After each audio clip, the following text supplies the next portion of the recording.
Video are you using for them? I don't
Building a better Bay Area. Moving forward, finding solutions. This is ABC 7 News. Hi there, I'm Kristen Z. You're watching Getting Answers live on ABC 7. Every day we talk with experts about issues important to the Bay Area, and we get answers for you in real time. Today we're celebrating a major accomplishment for an Oakland health justice lawyer. She's been awarded the MacArthur Foundation Genius Grant for her work on reforming drug patent rules to try to improve global equity in medicine access. Also, we continue to help build a better Bay Area by bringing you stories during Hispanic Heritage Month. Today, we'll hear from a Bay Area Mexican-American woman who's worked tirelessly to support the Chicana Latina community. But first, can scientists predict an earthquake? Yes, like forecasting. It's a bombshell question that's coming up after a new study found some earthquakes in California may be detectable 1 to 3 days before they strike. Joining us live now are Dan Schneider and Tom Bleier, both of QuakeFinder, a Palo Alto-based company aiming to find ways to forecast major earthquakes. Gentlemen, thanks for joining us. Thanks, Christian. All right, whoever wants to take here. the answer, just go for it. Look, your company collaborated with the applied science team at Google Research and did a study, and it was, pardon the pun, potentially seismic. What did you find there? Well, what this study found is that in magnetic time series data, magnetic recordings that we've made with our network, I've got some examples of our stations behind us, we find that we are able to distinguish the magnetic recordings that are 24 to 72 hours before an earthquake from recordings that were made earlier. So that is a first step in being able to say that there are magnetic disturbances that are detectable before earthquakes. Can I just ask you, how much data do you have? Like, we're talking about how far back, how many earthquakes? Well, Tom's been there since the start of the array, but QuakeFinder has been recording data since at least 2005. We've got almost 100 terabytes of magnetic time series recordings. All right, sorry for the layman. That's a lot, right? And also for the layman, what is magnetic field energy? So if you think about it, our instruments are sort of like a microphone, but they listen to the magnetic field instead of listening to audio recordings. And so we are recording these magnetometers, with these magnetometers, magnetic signals that are happening all the time. And these fluctuations are the magnetic field is always wiggling and always vibrating. And what we see is that those vibrations get a little bit more intense in that period, 24 to 72 hours prior. And does it get more and more intense as you got closer to the event? So what this study shows is that when we're looking at that window is more intense by a very small amount, but detectable, than other 48-hour periods. And future research will have to go into really trying to correlate if there's also an increase with magnitude. So as magnitude goes up, do the signals get louder? That's still an open question. Can you explain yet what is causing that, the signals getting louder? Well, we don't know yet. We do know that the magnetometer signals are basically caused by underground currents. Now, what actually causes the underground currents along the faults is up for maybe a little bit of a controversial explanation. But regardless, what we're trying to do is show that there is an effect that our magnetometers can pick up. Any kind of a current that changes will generate a moving magnetic field. Are these sensors along all the major fault lines in the Bay Area or California? Is that how we have measured them before the quakes happened? Yes, we started with just a few sensors around the Bay Area, and that started in about 2000 to 2005. But then we built really professional grade sensors that over the period of 15 years, we essentially installed these 3-axis magnetometers every 20 miles along the major faults, like the San Andreas, the Calaveras, the Hayward Fault, all the way from Eureka in Northern California, all the way down to the Mexican border. Okay, I know it's going to be a while before you can get to where you are now to being able to really forecast, but it's very enticing because you're talking about noticing a difference 1 to 3 days before. And 1 to 3 days before is huge when it comes to earthquake warning, isn't it? It's substantial, yeah. We have right now, either you have long-term 30-year probabilities from, like, say, produced by the USGS that tell you, in the next 30 years, we expect a magnitude 6 or greater with almost a 90% probability. And in the short term, you got quake alert or shake alert that once the shaking starts, you can get an alert out to people before it reaches them. This is something in between. This is a short-term concept that would allow humans to actually take action that we haven't been able to take before. Now, with what we have in our study right now, there's not yet enough specificity in the data to be able to issue forecasts now, but it sure points in the direction that it could actually be possible. The U.S. Geological Survey states plainly on its website that there is no way to predict a major earthquake, in no way in the near future. And some of their scientists are on record being kind of skeptical about this possible approach. How do you respond to that or look at that? I think there's a saying that the data really tells the story. People can make claims that they can detect animal behavior or lightning or whatever, but if you have the data, if you systematically collected the data over 15 years, and you've got at least 24 earthquakes greater than magnitude 4.5, and the statistical evidence is shown now by not only the latest paper in JGR, but also the one that Dan wrote in 2019. 2 different groups of people looking at the same data with different algorithms coming up with the same answer. That's amazing. Do you both think that's beyond the realm of randomness? That's exactly what this paper shows, is that we collaborated with a team from Google Applied Science. And so Google brought their expertise with top-notch statistician and their expertise with machine learning and deep data analysis. And we scrubbed this data, and they set up a very, very rigorous study to show that the changes that we're seeing are unlikely to be random.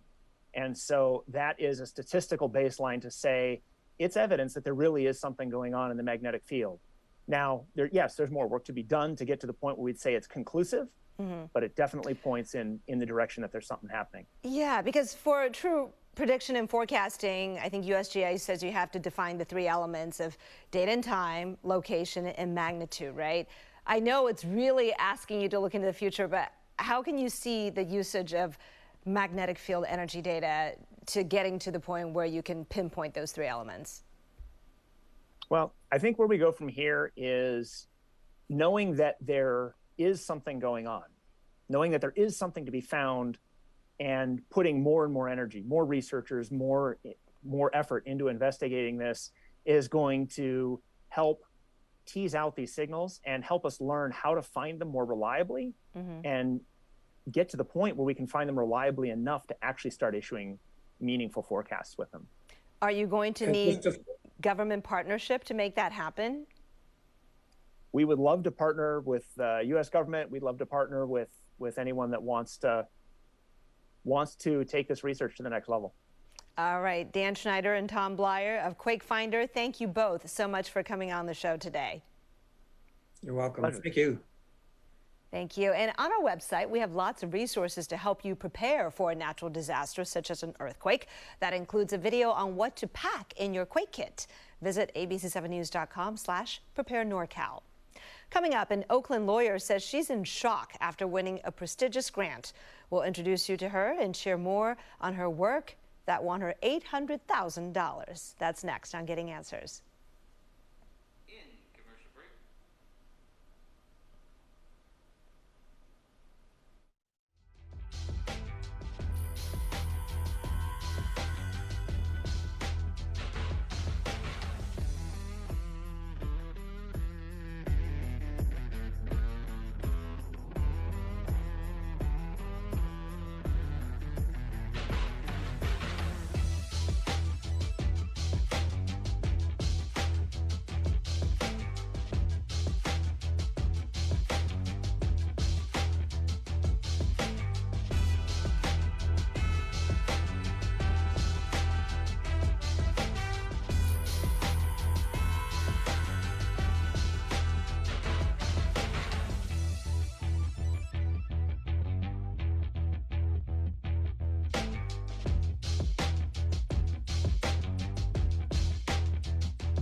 An Oakland woman is celebrating a major accomplishment. Today, she's being awarded the MacArthur Foundation Genius Grant for her dedication to the pursuit of equity in medicine.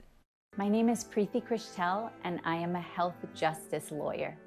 When we don't have competition in the market, drug prices explode out of control. And the consequence for our health system, for patients, for families who are waiting for life-saving or life-maintaining medication, it's personal, and it comes at a huge cost to human lives. I had the chance this afternoon to talk with Priti earlier today about her work, her mission, and what it means to be named a 2022 MacArthur Fellow. Here's our conversation. Priti, congratulations on your MacArthur Genius Grant, and thank you so much for making the time to talk with us on this busy day.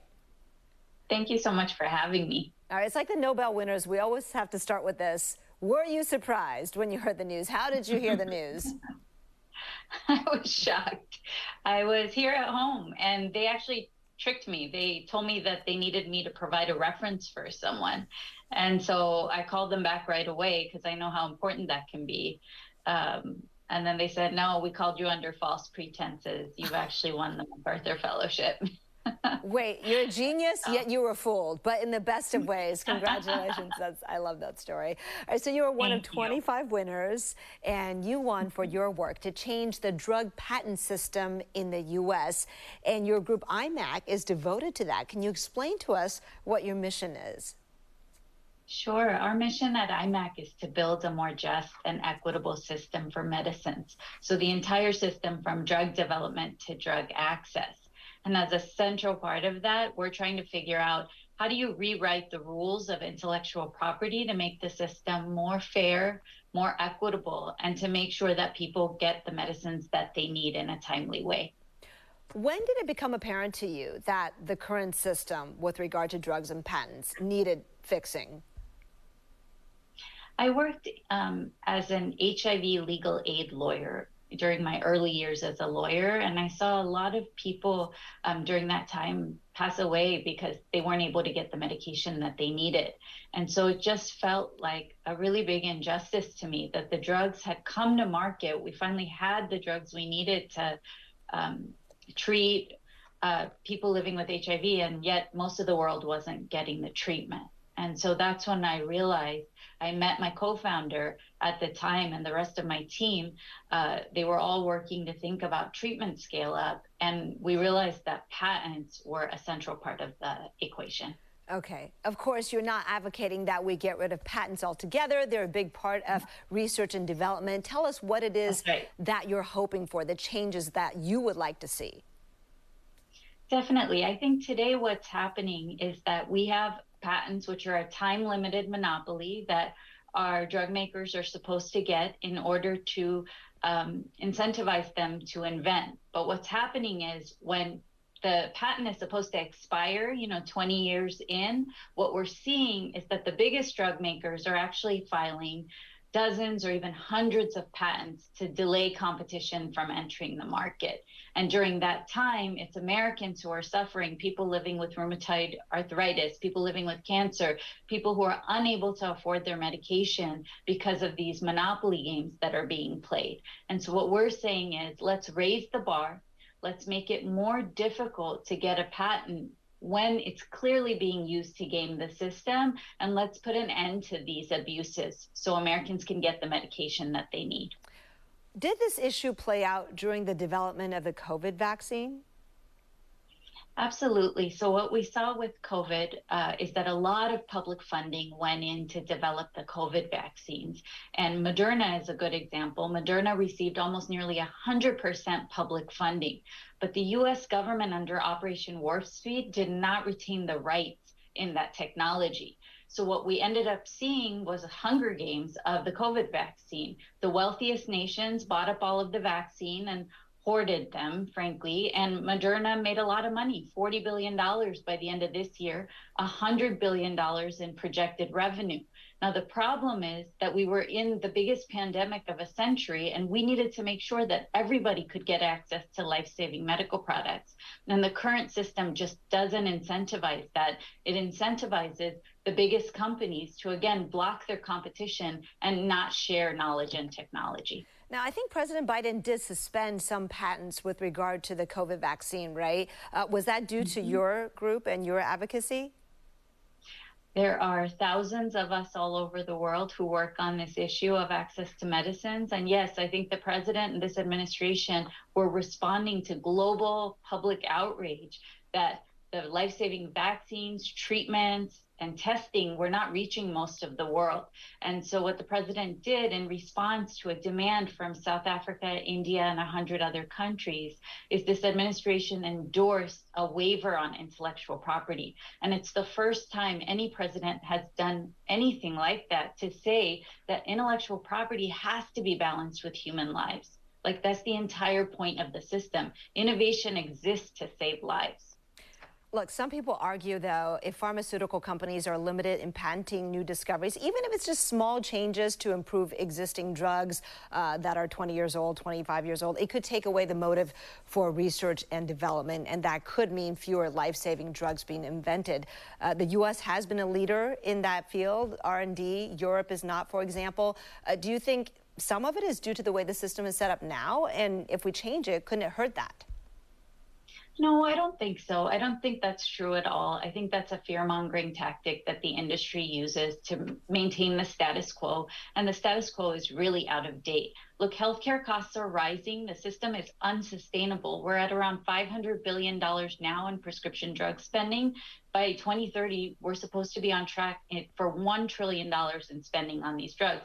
And the majority of that spend is on branded drugs. Now, why is that?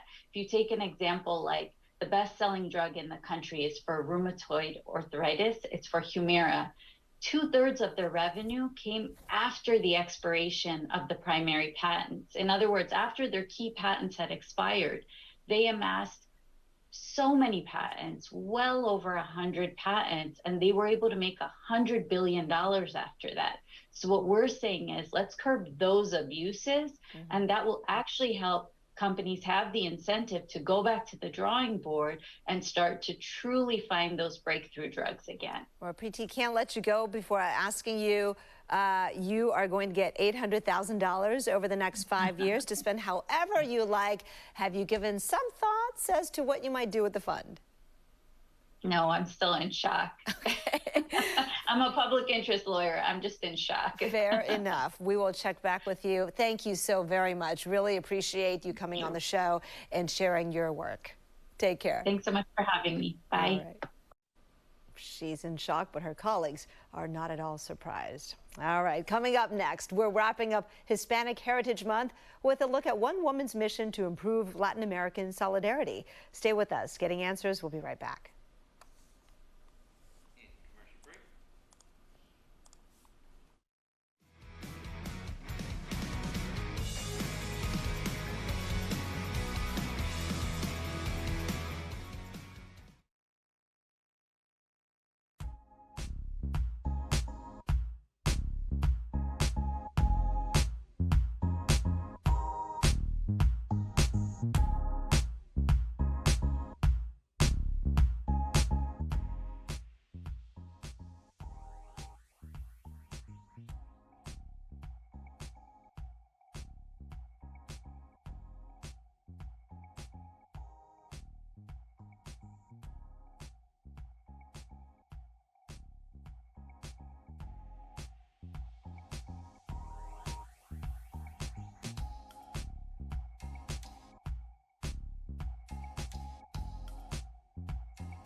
Welcome back. As part of ABC7's commitment to building a better Bay Area, we're celebrating Hispanic Heritage Month. It wraps up on Saturday, but today we want to shine a spotlight on a woman who's done her part to build a stronger community and pave the way for Latin American solidarity.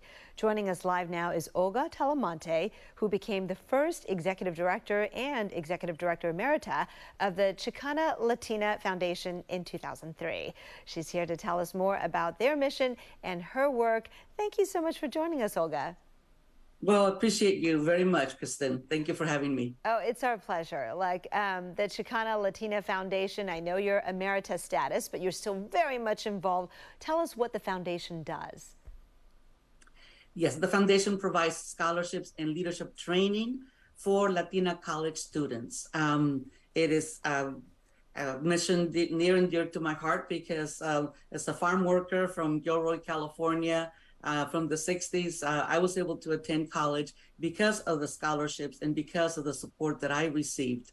So it's part of continuing to pay it forward, if you will. And it's really important to make sure that Latinas have an educational path because Latinos make up 40% of the population in California. And so we say when you educate a Latina, you educate the whole family. So that's the primary work of the Chicana Latina Foundation, in addition to providing mentoring and role modeling services and making sure that the students are getting all the opportunities that they can get for their professional, educational, and personal advancement. We all know that early mentoring is so important, right? But you brought up your family history, and I think you share some photos with us as well. Your family emigrated here from Mexico City in the 1960s, and you actually worked the farm fields for several years, and then you went on to support the United Farm Workers Labor Union with Cesar Chavez right there, iconic. And of course, we all know Cesar Chavez's work in terms of social justice. Talk about how that experience inspired you to do what you do today. Working in the fields became really my foundation for a social consciousness because we worked very hard, and I didn't mind the work so much. We worked with our family. That was part of our household income with my parents, with my brothers, and with the families around me. And what I really minded was the treatment of us as farm workers. If you recall, in the 1960s, there were even fewer rights for farm workers in terms of, we didn't have a union until the United Farm Workers Union. So there was no way to be able to negotiate for better working conditions, for better salaries, and primarily for the dignity of us as working people. And so that became a lens for me to look at life around me and to see what was right and what was wrong. And it was wrong, how we were being treated and the resources that we had. So part of my path became to go to the university and to dedicate what I could in terms of whatever skills I acquired, my education and my personal growth to affect the conditions of those around me. That also took me to South America, and I was involved in political movement there and spent 16 months in prison as a political prisoner until there was a campaign a campaign was formed, a grassroots campaign with my family and friends, and they were able to affect the Congress and State Department and released me. And I came back in 1976 and have been continuing to work in the progressive movements since then. Olga, I don't know if you've written a book, but if you haven't yet, you really should. That is fascinating. But in the 1 minute, less than a minute we have left, I do want to ask you, what lessons would you like to pass on to the students that you mentor? What do you want young people today to know? The young people need to know their story, their personal story, because if you know your personal story, that leads you to understand the stories of other people that stories that may be similar to you or different, but nevertheless, the personal stories become a collective force that then can lead you to create change, to work for social justice, as we have been doing with Chicana Latina Foundation and other organizations, to also advocate for the children that are still separated. They got separated 4 years ago by the previous administration. So the work continues. We must continue to do what we can to change what is unjust, to create new systems for our access for our peoples, for education, for health, for the dreams of your life. Thank you, art, Olga. Olga Talamante, it was a pleasure talking with you. We'll take a short break and be right back. Olga, I would like to finish the conversation with you because unfortunately we ran out of TV time, but we are still streaming our show, so I'd like to chat for a couple more minutes if you have the time. I think it is absolutely amazing, the stories that you, I guess, learned and the lessons you learned working with Cesar Chavez. And I wonder if you think, you know, we've made a lot of progress or maybe not enough in certain areas, and where is the battle now, right? Where's the battle now? Mm-hmm. The battle now is to really understand the systemic issues that affect the conditions. Why is there poverty? Why is there racism? Why are women's rights being taken away? All of that is not because of someone's whim currently, but we do have to look at the systems in which we live, and we have to look at our history, and we have to look at how this country was formed by the enslavement of Black people, by taking the lands of indigenous people, and by continuing to utilize the labor of the majority of the working people. So what I'm saying is, like, we have to study the history, we have to learn, and we have to continue to work together and work in solidarity with each other. All of our communities, we must all come together and continue to create a better world for our children and our children's children's and in the future generations. And I don't know if you want to mention that, the Commonwealth Club is having an event on October 28th, which is going to honor Reverend Cecil Williams from Glide and myself. I'm humbled that I'm included in his company. Thank you for telling me about that. I did not know, but I'm so glad you brought that to our attention. Congratulations and good luck with the event. Thank you so much. Thank you for having me. Thank you. 8, 7, 6, 5 seconds. Okay. 4, 3, 2, 1. Thank you for joining us for Getting Answers today. We'll be here every weekday at 3 on air and on live stream answering your questions. World News Tonight with David Muir is next. Bye-bye.